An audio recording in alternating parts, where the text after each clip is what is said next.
And Thanks, go. Jessica. Okay, good evening. Tonight I have a very important interview I have wanted to do for quite a while. I have a friend of mine, Candice from Boulder, Colorado. I've known her for a number of years. She's part of the big Boulder exopolitics group there. And she's told me a number of stories over the years. And the one story I'm going to get her to tell me tonight is a story that deals with flying the craft, and I've had a number of people. But just to give some background, Candice, can you basically talk about a little bit about your experience in terms of the fact that you have worked with Bud Hopkins and the sort of the association you had with Carla Turner in Texas, to give some background that you are a long-time person in this field and you've had a lot of experience with people who have been dealing with abduction cases. Right. Okay.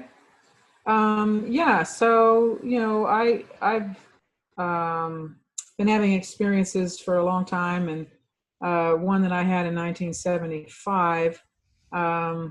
I ended up sharing that story with a friend who was involved with MUFON in Texas, and so I ended up getting regressed by Bud Hopkins for that particular event. And around that same time, there was a lot of other strange stuff happening. Carla Turner approached me, she and her husband Elton, because they had their son had a friend who had been having experiences, and he claimed to have been seeing me in the astral, or somebody looked exactly like me, kind of thing. And so that began this kind of relationship with the Turners, Elton and she was Candy Turner. Then we called her Candy Turner, but she started going by Carla. And she took a great interest in your experiences, right?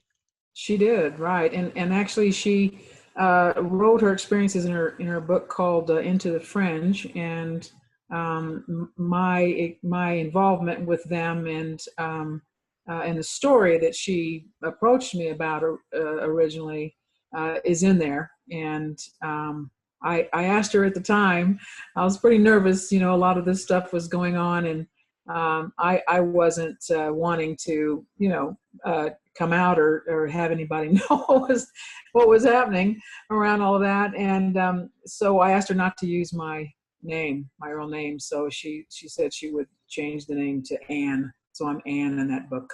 Oh, cool. And Yeah. and your 1975 experience, is that the rabbit experience? Yes. Yeah. Oh, I didn't realize that, because that's always a story that every time I get together with you and a bunch of people, I always make you tell the story. That's the same year I had my experience. I didn't realize it was the same year as when I got involved in this thing. Yeah, interesting, eh?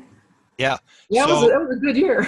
Yeah. A lot of people, I think, have had experiences at that time, around that time. I think it wasn't Travis Walton's experience. Was that 75 or was 75 as well? Yeah. Yeah. There was a few. It was almost like when you mention it, I'm starting to think again, it may be a key year in terms of dragging a bunch of people into this thing. Right. So basically, we've only got a couple minutes left on this sort of broadcast. So give me a quick version of the story. You recall it as a dream, but basically go through your experience of interacting with a ship, flying the ship, or whatever you want to call it.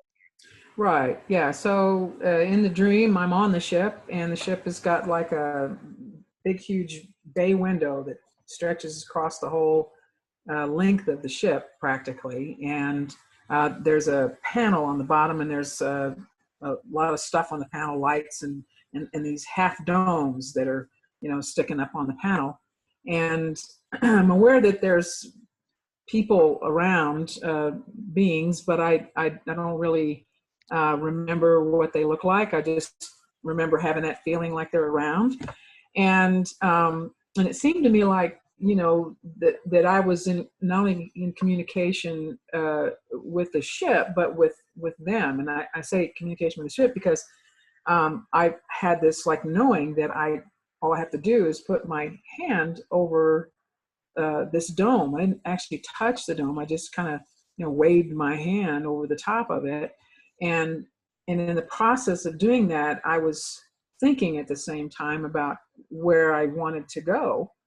And then the ship would just be there. The ship would just go there. And I was really aware, I was very, very aware that that's how the ship was flying. That's how it was going, was because of my thoughts.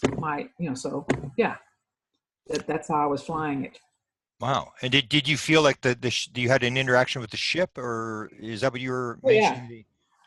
Yeah, absolutely. It felt like almost like the ship and I were the same person. I mean, it wasn't like there was a process of I think it and then it goes. It was like if I didn't have a ship, I'd just go at the thought.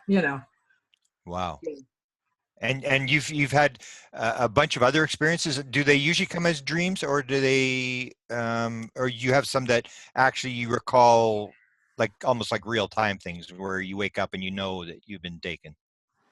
Well, yeah, I've had experiences like that, where I wake up and there were things that have happened that weren't that way before I woke up, and Yeah. so I know that something happened. Although at the time I didn't really know what that was. It wasn't until I got involved with the people at MUFON in '88, around '88 to '87, '88. That I started to think, oh, these experiences maybe are something different than what I thought, or just something, or maybe here's an answer. In other words, that this might be what was going on. And then I've also had a lot of dreams. I've had a lot of UFO dreams where there's robots flying in the sky.